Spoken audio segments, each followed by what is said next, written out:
Bueno, entonces, muy brevemente lo que nos muestran los números de esta base es que, bueno, el análisis está aplicado hacia el comercio de manufacturas, en un comercio que está en parte más influenciado por lo que puede ser la política comercial, sobre todo quiénes son los exportadores y los importadores, porque el comercio primario depende fuertemente de cuestiones de disponer de esos recursos naturales para producir esa producción. Entonces, si bien nuestra base original tenía agricultura y manufacturas, el análisis que vamos a presentar es solamente de manufacturas. Bueno, algo que se observa en este periodo que hubo en nuestra base es que el mundo se ha hecho más abierto, el comercio de manufacturas creció más que la producción de manufacturas, el comercio lo hizo una tasa del 5,7, la producción al 4,7 promedio anual, en 21 años es una diferencia importante. Sin embargo, algo lógico, la mayor parte del comercio de manufacturas se da dentro de la frontera de los países, el 76% versus el 24%. Y a nivel global, durante este periodo, esta expansión que se ha visto del comercio, ha sido más que todo explicada por comercio entre países que pertenecen a distintas regiones y no tanto por comercio que pertenecen a una misma región, a pesar de que la mayoría de los acuerdos comerciales tienen una naturaleza regional. Pero como vamos a ver, esto no es así para todas las regiones.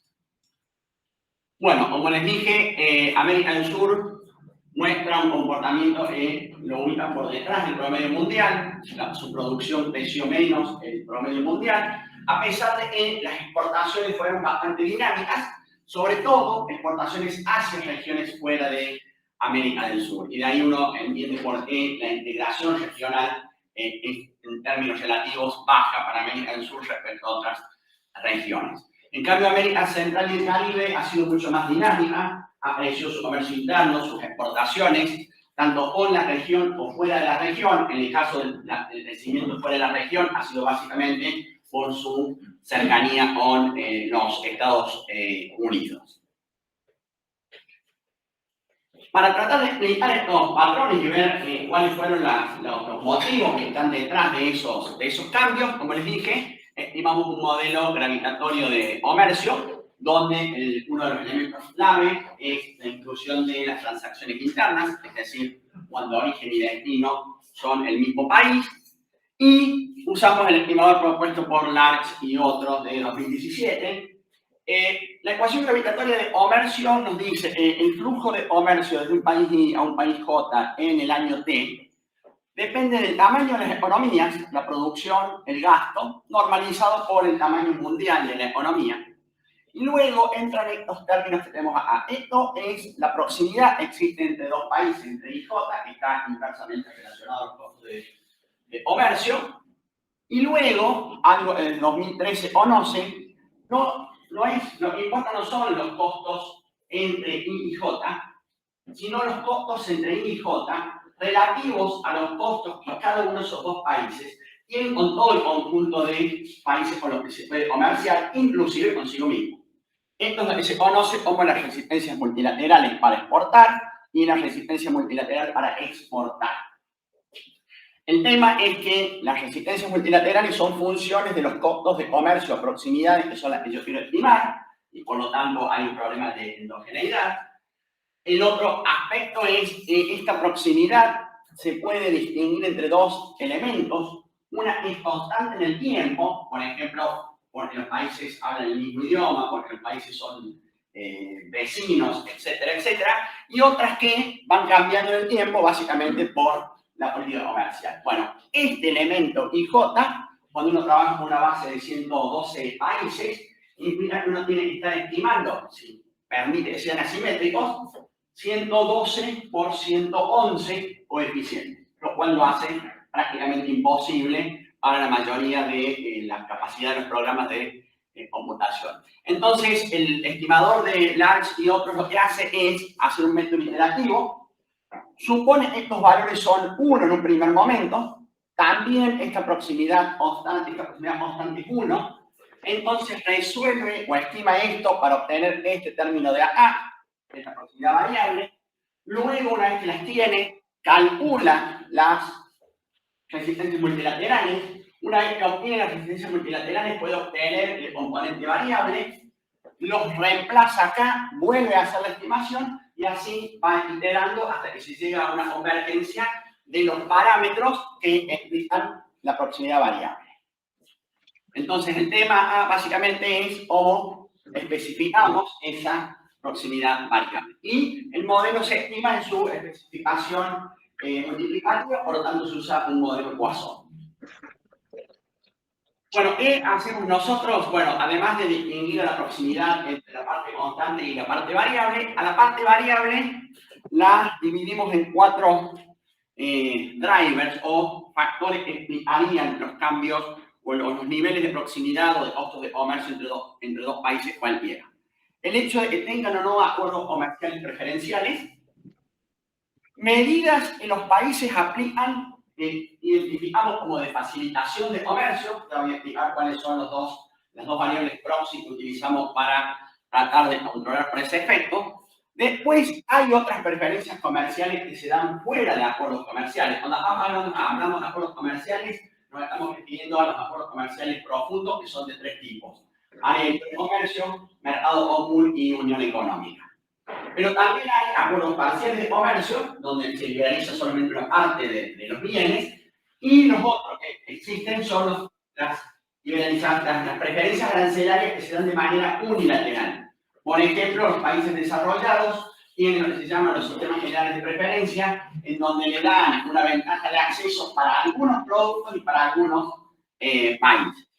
Y luego, pacientemente para controlar, se dice que, ¿cómo se llama? América Latina no exporta, no comercia mucho más entre ellos, porque tiene estructuras productivas similares.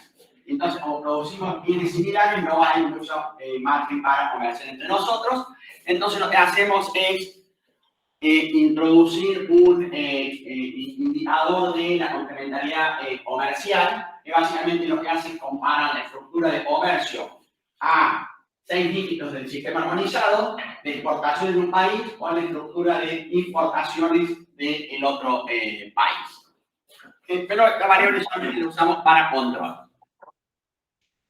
Bueno, entonces, ¿cómo especificamos cada uno de estos elementos? Bueno, la parte de los acuerdos comerciales, el hecho de que los países tengan un acuerdo comercial, históricamente esa era la única variable DAMI que se incluía. Nosotros lo que decimos es que los acuerdos comerciales no tienen los mismos efectos para todos los países, aún dentro de un mismo acuerdo. Y en parte dependen de cuál es la preferencia por la apertura que estos países pueden llegar a tener. Entonces lo que hacemos es, a la DAMI, si hay un acuerdo comercial, la multiplicamos por el número de relaciones bilaterales preferenciales que el exportador tiene. La idea detrás de esto es que un país que tiene muchas relaciones comerciales preferenciales es porque está mostrando una inclinación a abrirse y por lo tanto hay una mayor, con el tiempo, mayor aprendizaje de cómo exportar y por lo tanto debería tener mayores capacidades para progresar una firma del acuerdo comercial. De manera similar, lo interactuamos con el número de relaciones bilaterales preferenciales que tiene el importador. Acá el signo podría ir para los dos lados. Por un lado, si tiene muchos acuerdos comerciales, y bueno, un país que está dispuesto a estar abierto y por lo tanto uno esperaría que compre mucho del socio. Pero por otro lado, mientras más abierto está, menos es las ventajas de acceso que le están dando los nuevos socios. Porque si ya el país tiene acuerdos con todo el mundo, cuando le dan acuerdo al último, y en realidad no le está dando ninguna ventaja de acceso, sino que simplemente lo está nivelando con los otros.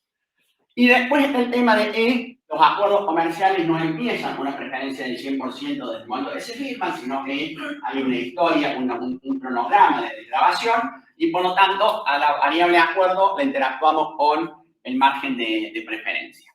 Luego está esta variable que llamamos facilitación, que básicamente la idea es tratar de identificar o variables proxy, cuál es la inclinación que los países, en este caso el par, tienen por la liberalización. Entonces lo que hacemos acá son 2 cosas. Una, incluir los aranceles nación más favorecida del país importador. Esta es una información que nos proveyó un economista de Alemania, que ha hecho una base bastante importante. Y el otro tema es la interacción entre el número de acuerdos o relaciones bilaterales preferenciales que tiene ese par.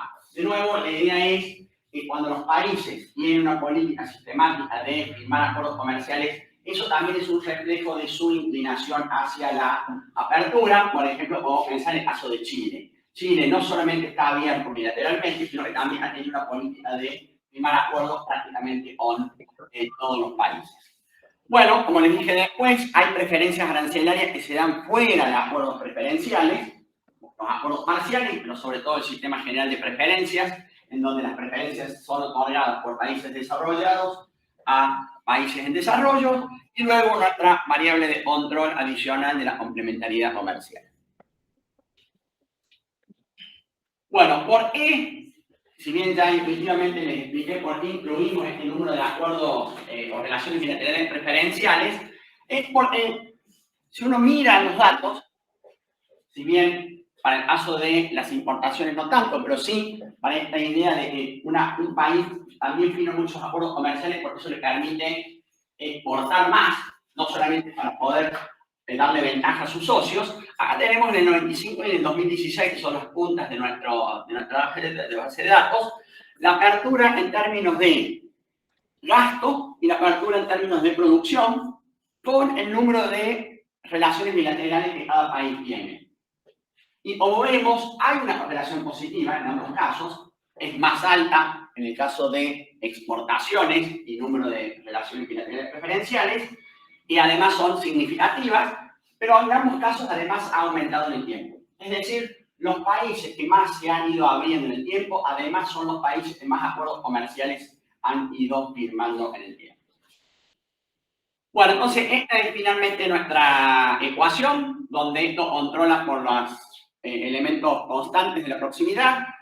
Este es un efecto fijo, esto controla por el elemento constante. Este es un efecto fijo origen-tiempo, que controla, no sé, por el crecimiento del país, por políticas que no discriminan entre el comercio interno y el comercio externo. Esto de manera similar, pero desde el punto de vista del exportador, y luego los distintos términos que tratan de aproximar la política comercial que cada uno de los pares de países que tenemos aplica.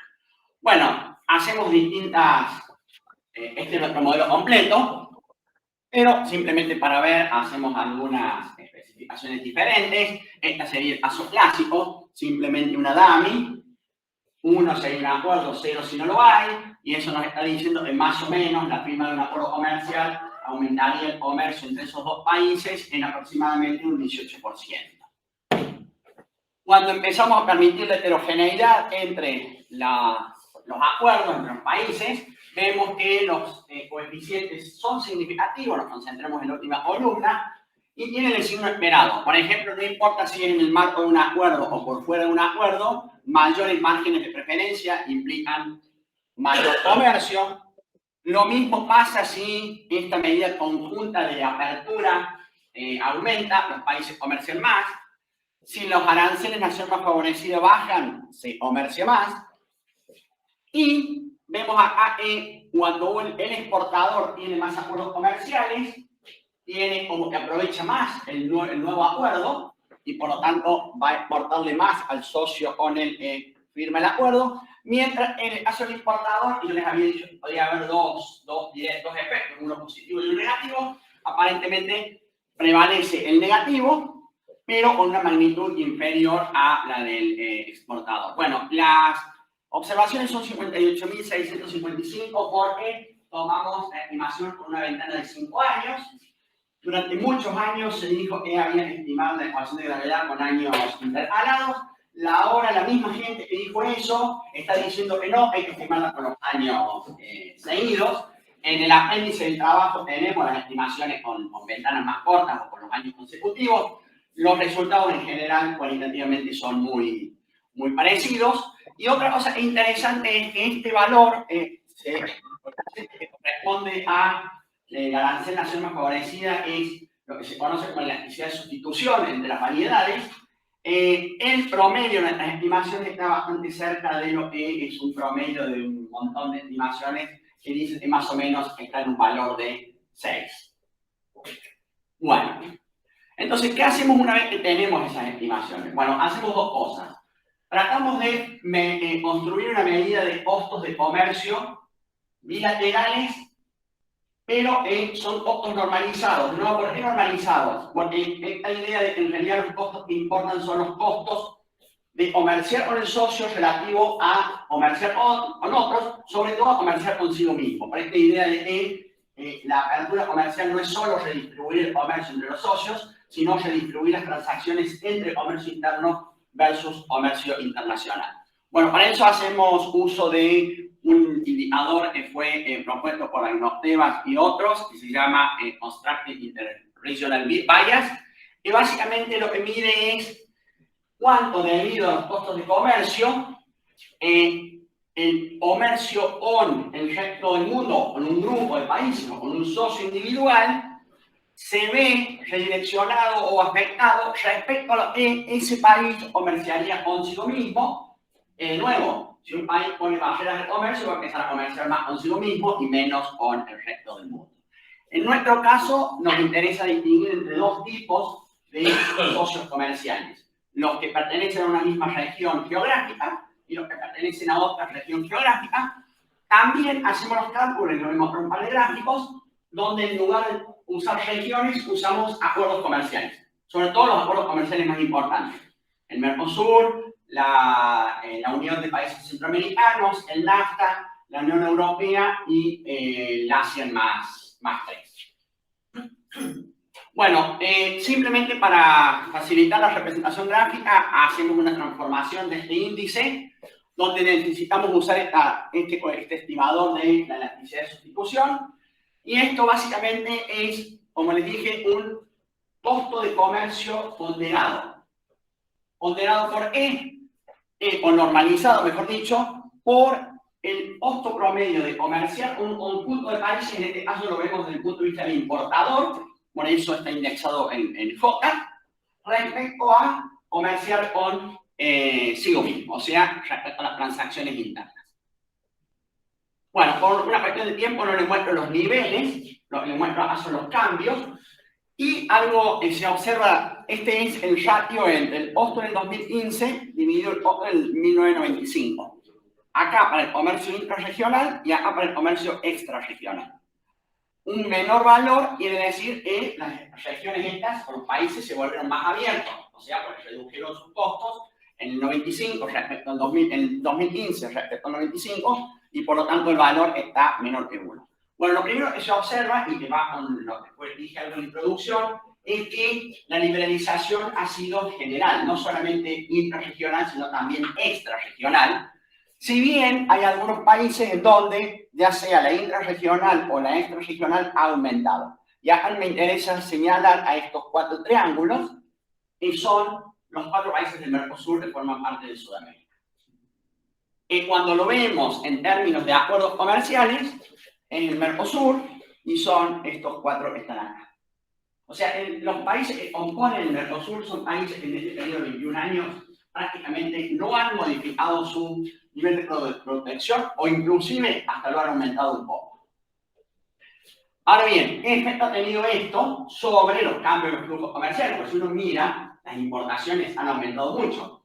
Entonces, ¿cómo es posible eso? Bueno, en parte, para el caso de los países sudamericanos y de todos los Mercosur, es porque las economías se han hecho más grandes. Y como son más grandes, importan más. Pero el aporte en la política comercial de liberalización ha sido bastante reducido.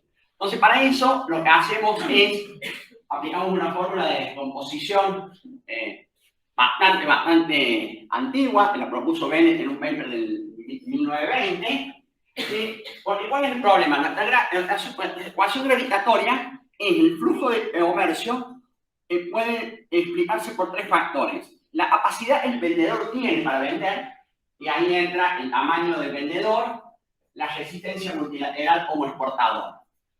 La capacidad del importador para comprar, que depende del tamaño medido por el gasto del país importador y de su resistencia multilateral, y luego los costos de comercio, en este caso expresados como proximidades. Bueno, nosotros a su vez a esto lo separamos entre políticas de liberalización y la complementariedad comercial, más el componente fijo. Esto, a nivel de cada relación bilateral, uno podría hacer, por ejemplo, tomar la diferencia logarítmica y aproximamos el aporte que cada uno de los términos tiene, pero para cada relación bilateral. Ahora bien, ¿cómo hacemos para agregar para distintas regiones? Cuando empezamos a agregar, la suma de las diferencias logarítmicas no es lo mismo que la diferencia logarítmica del agregado. Entonces, hay un problema por esta forma multiplicativa que tiene. Bueno, ven lo que provee, hay un montón más. A esa fórmula la encontramos en un paper que hace una revisión de bastantes alternativas para descomponer la variación de un índice que tiene una característica. Es multiplicativo y cada elemento se puede sumar. ¿Ah? El caso típico sería descomponer la evolución del gasto entre el efecto de los precios y el efecto de las cantidades a nivel agregado. Bueno, entonces lo que hacemos es, esto es para a par, sumamos para el importador, por eso está indexado en SOTA, y lo que ven nos permite es decir, bueno, el cambio en las importaciones del valor, tantos dólares se deben al cambio en la capacidad del vendedor, tantos dólares se deben al cambio en la capacidad del comprador, una parte se debe a la política de liberalización comercial y el resto a la complementariedad comercial. Y si a esto lo dividimos por el cambio en las exportaciones, lo tenemos en contribución porcentual. Bueno, acá falta una parte. Bueno, primero, ¿por qué desapareció este término? Porque por definición este es constante, entonces no puede contribuir al cambio. Y en la aplicación, esto es el modelo determinístico. En realidad tenemos un error de estimación nosotros. Entonces, al error de estimación, como complementaria comercial es simplemente una variable de control, al error de estimación lo sumamos a la complementaria comercial. Y bueno, lo que tenemos es esta tabla, en la primera que les voy a mostrar. La columna esta es cuánto cambió porcentualmente las importaciones de cada una de estas regiones. Por ejemplo, el mundo aumentó 211,9%, 212% el nivel de comercio de manufacturas entre el 95 y el 2015. Ahora bien, de ese 212, 64 puntos porcentuales se deben a que los países crecieron en su rol de exportador. 68 puntos porcentuales a que crecieron en su rol de importador, o sea, el gasto. La política comercial aportó 76 puntos de estos 211. O sea, como vemos en el mundo, todo ha contribuido. Ahora bien, vamos al caso de América del Sur. América del Sur creció más que el mundo, 231. Ahora bien, la política comercial solamente le aportó 33 puntos porcentuales de esos 231. O sea, que la contribución relativa de la política comercial al aumento de las importaciones de los países de América del Sur, desde cualquier origen, estuvo muy por debajo del promedio mundial. América Central, en cambio, no está mucho mejor, pero como vemos, crece menos y tiene un aporte del 66, o sea, por lo tanto, en términos relativos es más del doble. Ahora bien, esto es la contribución total. Lo que hacemos es decir, bueno, dividamos entre intrarregional y extrarregional. Acá cada número de esto son los puntos porcentuales del total. Por lo tanto, estos suman esto. Para el caso de Europa, tenemos a Europa acá. Estos de acá sumarían ese total de Europa. Entonces, todo está expresado en puntos porcentuales del cambio total de las importaciones. Bueno, es lo que se ve. En las contribuciones, ya sea cualquier fuente, es mayor vía el comercio extrarregional que el comercio intrarregional. Esta idea de que el comercio internacional ha crecido, pero ha crecido más por comercio entre países que están en distintas regiones. Y luego, cuando empezamos a analizar por cada región, obtenemos algo muy parecido, sobre todo para el caso de América del Sur. Tasas de crecimiento que no son bajas, pero donde la política comercial aporta muy poco. En cambio, para América Central y el Caribe, la política comercial aporta bastante más. Luego esto lo que hacemos es, bueno, acá tenemos toda la liberalización, eran estos distintos elementos. Lo que hacemos es una descomposición adicional, donde a este, a su vez, lo separamos en los distintos componentes.